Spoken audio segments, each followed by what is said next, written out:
Okay, today I'm going to be interviewing Melanie Timmerman. Okay, so we're going to start from here.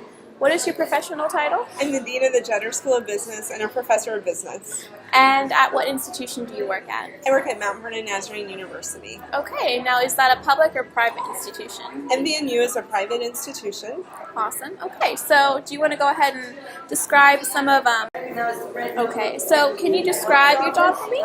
Absolutely. As a Dean of the School of Business, I serve on our academic leadership team. The academic leadership team is chaired by our Chief Academic Officer, or Vice President of Academic Affairs, and then is comprised of all the school deans. So there are 7 school deans. We meet to talk about various academic policies, academic programs. So we serve as kind of an intermediary between the faculty who are in our schools and then the senior leadership team. So we'll be given proposals from senior leadership team to talk about, and in that role we serve as kind of the communication link then between our schools and the senior leadership team as well to communicate policies and things of the university. Great, awesome. Okay, so then can you describe some of the benefits and or disadvantages of this job? All right, left punches. Yeah, there's a lot of benefits. I like the interaction with the other deans. I like being a part of forming policy, speaking into policies of the university. But some of the disadvantages would be serving in an intermediary role can be difficult sometimes because you may have to take something back to your faculty from the senior leadership team that you know your faculty aren't going to be supportive of. Yeah. So trying to get buy-in from your faculty and help them understand why this new policy or practice may be important. And then also communicating concerns from your faculty. So sometimes being in that middle intermediary position is a little bit difficult. Sure. But I have a good faculty, so it's great to work with them. And then for me, making the transition from faculty that I'd served with as a colleague to being their dean and their boss can be a little bit difficult sometimes because you're finding that kind of new ground between being friends and now being their supervisor. Yeah. Sure. Okay, so other than what you just described, what are your main responsibilities in your role? I am responsible for leading the Jenner School of Business, so part of that is serving on the academic leadership team, but then within our school, I lead or chair our school meetings. I chair meetings with our leadership team, so department chairs and other individuals within our school who have different responsibilities. I make sure that we're making progress on our strategic plan, our assessment plans. I am responsible for writing an annual report every year, looking into our strategic plan, our assessment plans. Are we on target? Are we doing the things we said we wanted to do? We benchmark ourselves against other peer and aspirant institutions to make sure that the programs we're offering are competitive, and then comparing our programs to our peer and aspirant institutions, and then also looking at our resources. Do we have the resources that we need to do the job that we have been asked to do and to carry out our mission and our responsibility within the university? So just making sure that we have all those resources, overseeing our budget, making budget requests if we need those, and then working with my department chair for faculty supervision. So making sure that, everybody is on target. They're on target for promotions, for long-term contracts, handling any resource issues that we may have, things of that nature. So. Okay, so you mentioned that it was difficult, maybe the transition from friend to boss. Would you say this is the most difficult part of your position, or is there something else that's harder? It has been for me one of the most difficult parts. Sometimes there's things, again, you have to communicate to your faculty from senior leadership team, and there's maybe information that's impacting or causing that decision to be made that you can't share with your faculty that you know.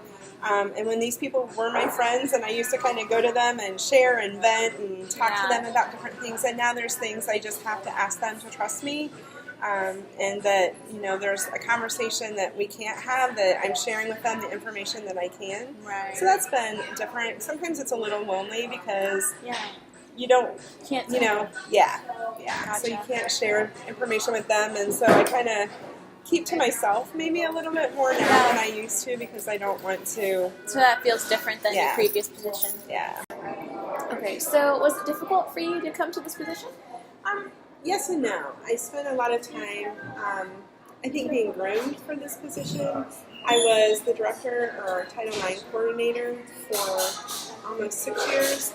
So that gave me access to senior leadership team. I would meet with them and advise them of new changes in the law and different things. And then I also was appointed as an associate dean for our accreditation and assessment. Awesome. So I got experience with assessment and accreditation, and was a member of the leadership team before I came to the time of having the opportunity of being the dean of the school. Right. So you would say then the past jobs you've had at this institution have helped you to rise to this current position? Yes. Awesome.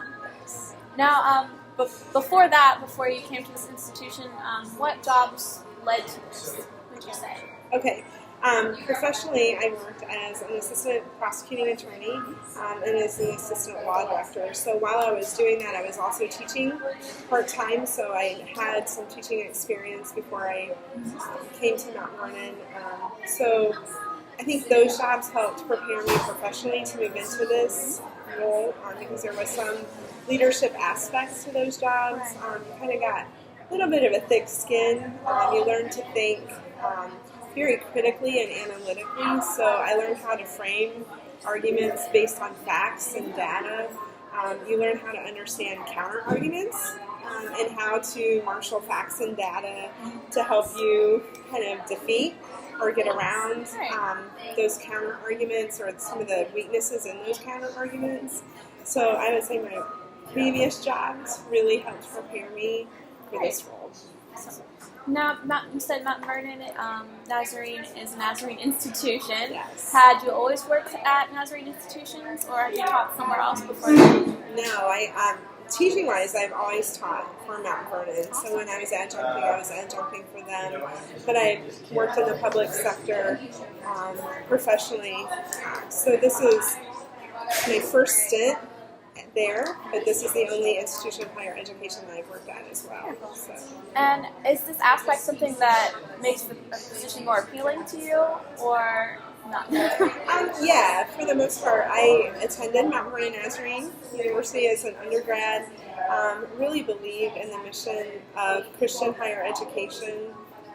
So that led me, because of the experience I had had there and how professors had impacted my life and staff had impacted my life at the school. It kind of led me back to being interested in returning there as a faculty member. Wonderful. So would you say, do you think that the religious aspects of the job make it harder or easier compared to a public institution that doesn't have those? Both. Easier on the level that even though we're still higher education faculty and everybody has very strong opinions of how things should go and what programs we should have, I think there's a spirit underlying that of grace and hospitality that that we tend to collaborate together, and there's not such a spirit of backbiting maybe, so it's a more gracious atmosphere.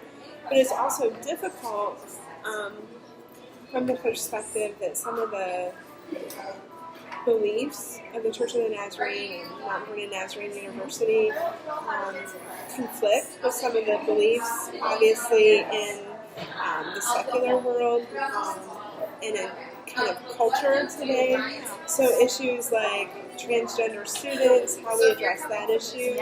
You have to resolve that conflict between what the church's beliefs have been, what's the hospitable and gracious thing to do, how to treat those students, and also how to meet requirements that the government is asking you to meet in regards to those students. So that's just an example of how sometimes you have to make sure that, again, you're aligning and making sure that you're following your beliefs, but also treating everybody with hospitality and graciousness.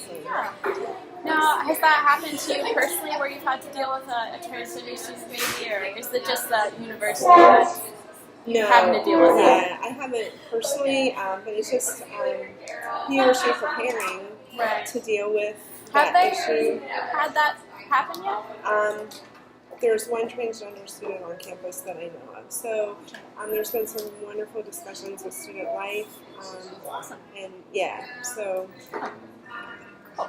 All right, so you mentioned that the mission of the institution was of the Nazarene. Can you go further in depth with that? Yeah, so let me tell you the mission. Our mission is Mount Vernon Nazarene University exists to shape lives through educating the whole person and cultivating Christ-likeness for lifelong learning and service. Awesome. Okay, cool. And you said you believe in that, so you agree wholly then with that mission? Yeah, absolutely. The motto of the school, and something that struck me when I was there as a student, was to seek to learn is to seek to serve. And it goes along with, I think, a scripture in Luke that says, to those who much is given, much will be demanded or much will be required. So I think as God has blessed us and given us gifts, we need to share those gifts with others for the benefit of others and the service of others.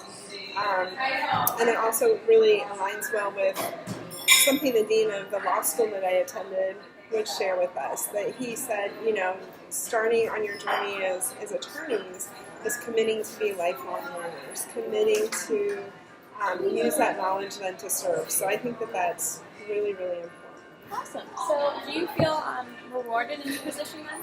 I do. I feel like the things that I do have a positive impact on the lives of our students, even though I may not directly see that, or it may take years for those seeds that you're planting to, you know, actually mature, but I know that we're planting seeds in their lives, and that's an awesome thing. Awesome. Great. And then, so you said you don't still work directly with students, or do you still teach? I actually am teaching one class a semester, so, and that is my favorite 3 hours of the week, so it's a wonderful break from the administrative duties that I have, and I just love that connection that you build with students, so I love going into the classroom and being with them. Okay. All right, I think that's all I have for today. Is there anything that you'd like to add? No, but thank you for asking me to be interviewed. All right, thank you so Thank much. you.